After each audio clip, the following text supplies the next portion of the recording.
Existem pessoas que precisam romper com namoros que são terríveis, desastrosos.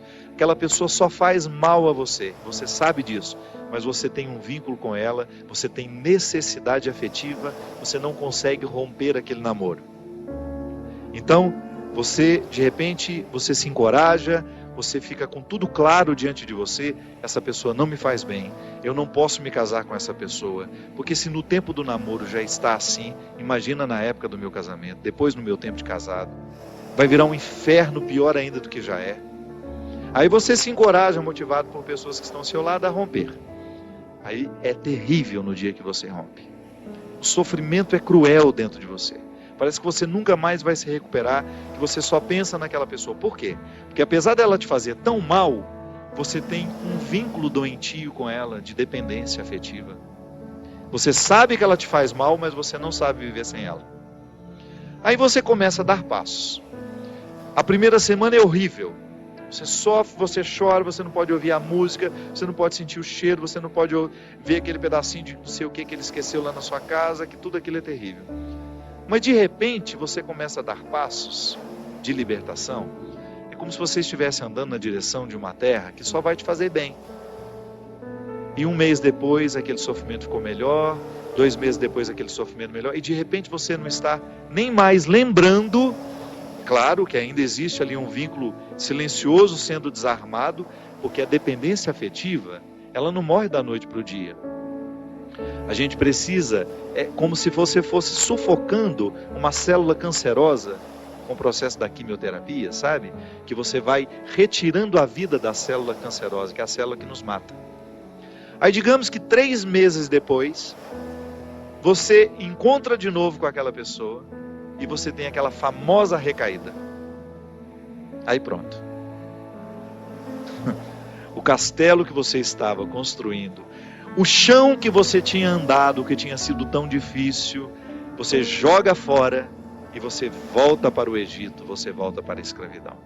Você faz o mesmo que os companheiros de Moisés queriam fazer, voltar a comer a cebola, voltar a comer o alimento podre, estragado. Aí você reata aquele relacionamento, porque ele é doentio e você não cuidou da devida distância que você deveria manter.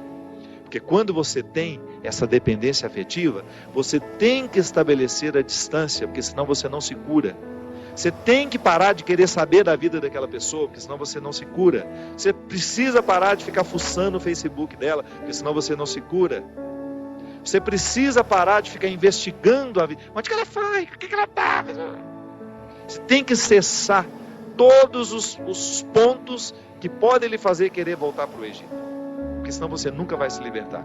Aí 3 meses depois você está bela e formosa já, matando a célula cancerígena, você vai dar mais uns beijos na boca, volta àquela dependência horrorosa e o inferno retorna na sua vida. Na sua primeira semana é até bom que está tudo voltando. Daqui a pouco, minha filha, você está no inferno pior do que você estava 3 meses atrás. É assim.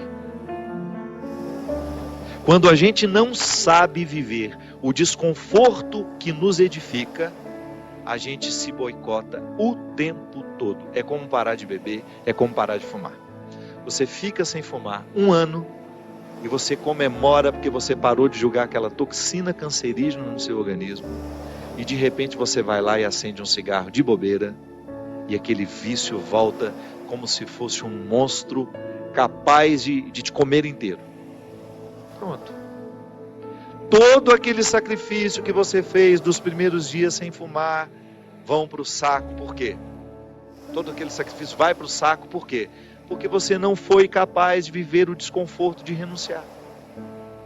Minha gente, é impressionante como essa mão de Deus nos auxilia assim, nos fazendo conscientes do que nós precisamos romper na nossa vida. São situações que a gente precisa estabelecer limites para elas, porque senão a gente não vai ser curado nunca. A gente vai ficar eternamente doente na fila dos necessitados, chorando e mendigando um pãozinho de bondade do outro, um pãozinho de afeto do outro. Pelo amor de Deus, nós não fomos feitos para isso. Nós não fomos feitos para ficar arrastando dependentes afetivamente dos outros. A gente foi feito para amar. E o amor só tem sentido na nossa vida se for para nos edificar, se for para nos ajudar a atravessar o desconforto do deserto. Caso contrário, ele não faz sentido. Esse pseudo-amor, esse falso amor que às vezes a gente diz sentir um pelo outro, que não nos ajuda nos desconfortos do deserto. Eu preciso viver os meus desertos, você precisa viver os seus. E os verdadeiros amigos são aqueles que reconhecem os desertos que o outro precisa passar e fala: isso mesmo. Vamos passar por esse deserto porque você precisa dele. Agora, a Poliana, ela quer aquela vida feliz, ordenada. Lembra daquela personagem? A Poliana, onde tudo era o jogo do contente, né? Para com isso. Assassine esse instinto infantil que existe dentro de você, que lhe faz ter medo dos desconfortos da vida. O desconforto da vida, quando bem vivido, ele só nos torna melhores. Tira essa máscara de coitadinha que você gruda na sua cara para os outros terem eternamente pena de você. Você só perde tempo na vida assim. Que bobagem! Deus nos segura na nossa mão é para a gente ter condições de atravessar esse deserto. Não é para ficar recaindo eternamente e voltar a comer as cebolas do Egito, porque a gente teve dó de nós, porque a gente teve dó do outro, não. A caminhada é para frente que se vai. E chega um momento quando Moisés chega diante de Deus e fala: agora você resolve essa situação, porque eu não sei mais o que fazer. Já construíram um bezerro de ouro no meio do caminho, já arrumaram confusão, já estão adorando até outras situações, então nem lembrando que o Senhor existe. Eles só não voltam porque está longe demais. Mas retornam de outra maneira. Não retornam na geografia. Sabe? Eles não voltam geograficamente porque estava longe já do Egito. Eles morreriam no meio do caminho. Mas não voltavam geograficamente, mas voltavam afetivamente. Que às vezes a gente já ultrapassou o território da nossa escravidão físico. Eu já saí da cadeia, mas a cadeia não saiu de mim. É assim que funciona. Eu já dei os passos na direção da minha liberdade, mas eu não fiz a conquista da minha liberdade. Eu não decretei a conquista da minha liberdade. Então eu fico afetivamente preso ao meu passado, lamentando as cebolas do Egito, lamentando o namoro que terminou, a situação que foi terminada, a amizade que foi traída. Então, quando Moisés está diante do Mar Vermelho, e ele fica apavorado, porque agora eles não tinham mais para onde ir, ou atravessavam o mar, ou voltavam para o Egito, e o exército do faraó já estava chegando para capturá-los. O que ele faz? Ele tem uma reunião particular com o Senhor, né? Uma audiência particular de urgência. Liga lá para o secretário de Deus e fala: pelo amor de Deus, você pede para ele me atender hoje, que eu não posso mais ficar sem essa resposta. O exército do faraó está chegando. E aí ele acha que Deus iria dar uma resposta fácil para ele, né? Ia dar uma solução rápida. Não. O que Deus fala? Lembra, Gil? Lembra? Corre, né?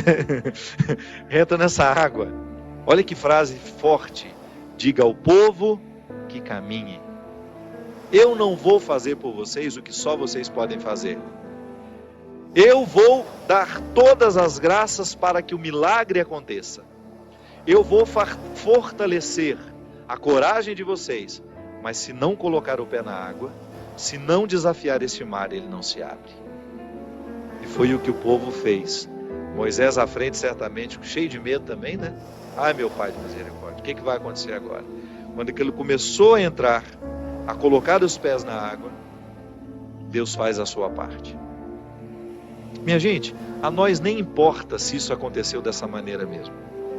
A nós interessa é o fato de que Deus faz diariamente isso na nossa vida.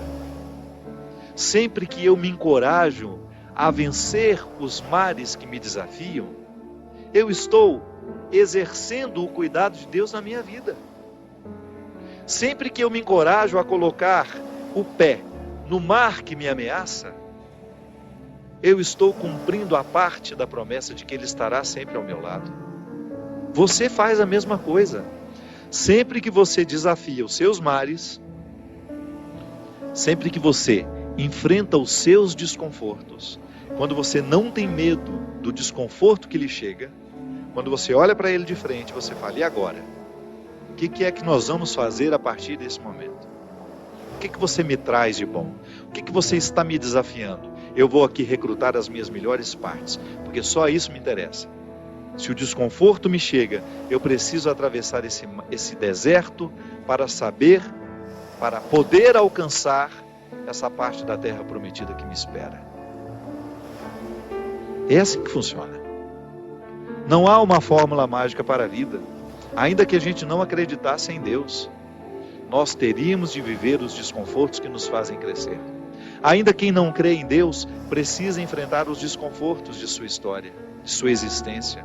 Agora é claro que quando a gente acredita em Deus, quando nós acreditamos de que existe alguém superior a nós, nos capacitando para a gente fazer a travessia, um conforto a mais nos é oferecido. Por isso, baseados na experiência deste conforto que eu já fiz, que você já fez, em muitos momentos, quando essa mão de Deus cuidou de nós, e que a gente dá continuidade ao processo de caminhada, de enfrentamento. É enfrentamento, a palavra é essa.